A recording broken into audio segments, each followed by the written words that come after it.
If you run a team, you're a manager, you're CEO, you want to get things done. You have a group of people, you're probably struggling with getting them to produce results the way you would want them to. And here's why. Here's why I think you're struggling.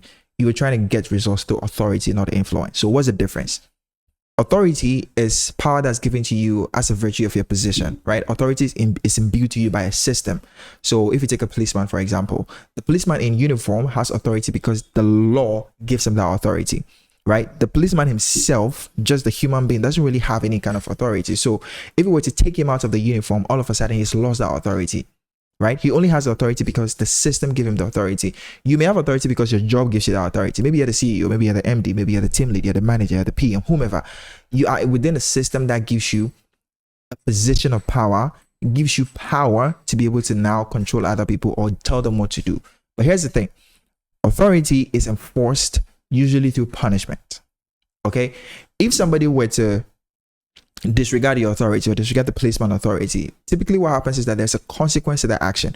So what keeps people in check, what keeps people listening and obeying authority is the fear of the consequence.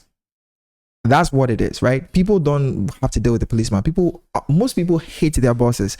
They would rather not deal with them. But why are they still at that job? One, they need the money. And two, if they were to disregard that boss in any way, he's going to punish them. They'll lose their livelihood. That is the motivation that keeps them going. And sometimes that's okay. There's nothing wrong with that. But see, the issue is like that kind of way of getting things done, it takes too much effort, because for people, it's almost like you're whipping a horse, right? For people to get things done, you consistently have to whip them, and that burns you out as a leader. That takes your brain space, time, energy away from things that you could be doing that may be more profitable for your business, instead of just like micromanaging every single thing within your business or within your team or your organization. So what's the alternative to using authority? Influence. See, whilst authority is top down, influence is bottom up, right? Authority is imposed on the people in the system by the system as a result of like enforcing consequences.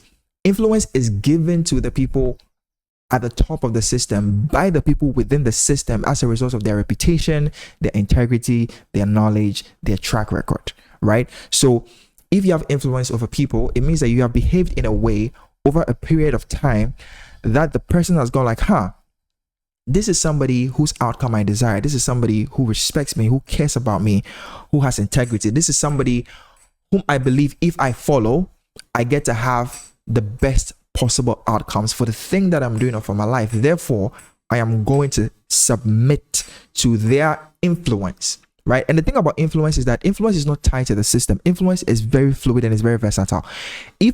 That's why some CEOs or some MDs can leave a job and take half the team with them, right? Because they have influence over those people. So they know that wherever that person is going to flourish. So as long as I'm with them, I'm going to flourish, right? So whilst authority, like the example I gave with the policeman, is like static within a particular system, and once that person is taken out, they lose the authority. If you take somebody out of a system that has influence, they still continue to wield that influence, because the way they get people to do things is not necessarily by beating them into doing it or by leveraging the force or the power of the law behind them, but by being caring in human beings with integrity that has enabled people to see a better option or a better future, therefore pushing them to make decisions in that direction, right? That's the real value of authority, of influence, excuse me. But the reason why I think so many people don't really want to do the work to build influence is that it is work. It takes time. You don't get up today and just build influence. You can get up today and have authority because the system gives it to you. But influence, you're going to have to build that thing over a long period of time. And it takes time, it takes effort, it takes energy, it takes caring for people. That's why I think so many of us resort to using authority, because it's easier. So that's kind of like the difference between the two, authority and influence, right? But what's a very practical way to build influence, in my opinion, especially in the work setting, even anywhere, right? Is to always have a pitch for what's in it for them.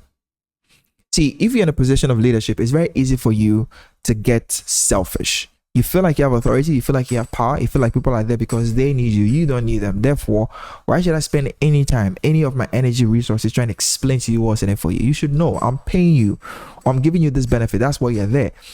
But somebody getting paid oftentimes is the bottom line or the baseline for the benefits that they're going to get out of the things that they want. So if you don't spend your time painting a picture of a future or a vision or an outcome that is so desirable that they're willing to go the extra mile to attain that outcome because they also benefit from it, you do not grow. Right? So I've been known for putting teams together and getting time from people that otherwise won't give their time to other people, right? And the secret has always been, I will always leave it what's in it for them. And it's the same thing as like sales or marketing, because at the end of the day, if you're trying to convince a client or a team or business to do anything, you're trying to make a pitch about what's in it for them. So we have a lot of business people understand this when it comes to like selling their business, but when it comes to like recruiting their employees and getting partners and dealing with teams, they don't think they have to make an offer, right? Everybody thinks the offer is for the client or for the person that's paying, but no, the offer is also for the person that's giving you the time, energy, and resource to help build your vision. So you always have to have a pitch for what is in it for them.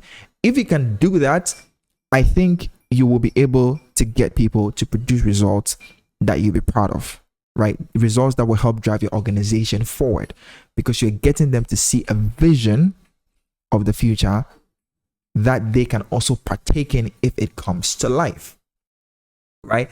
And I think that for me is one of the keys. So like, look, you can read all the books on leadership. I feel like mostly the good ones comes down to you being able to figure out how to wield influence within the teams you're part of and within the teams that you are dedicated to lead or within your company.